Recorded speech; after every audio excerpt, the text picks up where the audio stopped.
আসসালামু আলাইকুম। বিউটিস কিচেনে আপনাদের সবাইকে স্বাগতম।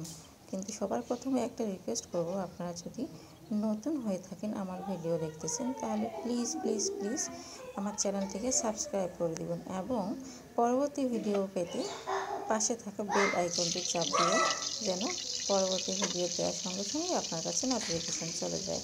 তো আজকে আমি রান্না করব মসুর ডাল দিয়ে সজনে ডাঁটা। প্রথমে সজনে ডাঁটাগুলো এইভাবে কেটে নিয়েছি। এখন কড়াইতে সরষের তেল দিয়ে দিয়েছি। সরষের তেলে লবণ আর হলুদ দিয়ে সজনে ডাঁটাগুলোকে একটু সিদ্ধ করে নেব। মোটামুটি অর্ধেক সিদ্ধ করে নেব, পুরোপুরি সিদ্ধ করব না, এই জন্য একটু ঢেকে দিয়েছিলাম। দেখেন একটু এইভাবে পুরোপুরি যাবে, এভাবে আমি সজনে ডাঁটাগুলোকে ভেজে নিচ্ছি। সজনে ডাঁটা মোটামুটি ভাজা হয়ে গেছে। তো এবার আমি প্যানটা পরিষ্কার করে নিয়েছি, সেখানে মসুর ডাল আর আলু দিয়ে নিয়েছি। মোটামুটি রসুন, পেঁয়াজ, মরিচ দিয়ে লবণ হলুদ দিয়ে দিয়েছি এবং হালকা পরিমাণ তেলও দিয়েছি। পানি দিয়ে দিলাম। মোটামুটি যেটুকু পানি লাগবে, মানে যেটুকু পরিমাণ তরকারি লাগবে তার থেকে পরিমাণে বেশি পানি দিয়ে নিয়েছি, যেন পরে আর পানি দেওয়ার প্রয়োজন না হয়।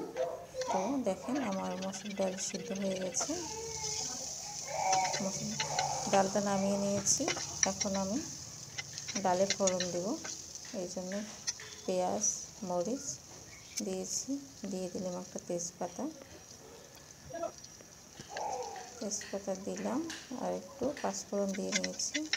মোটামুটি ব্রাউন কালার হয়ে আসলে আমি ডালটা ফোড়ন দিয়ে দেবো এবং পেঁয়াজ মরিচ হয়ে গেছে, ডালটা দিয়ে দিয়েছি।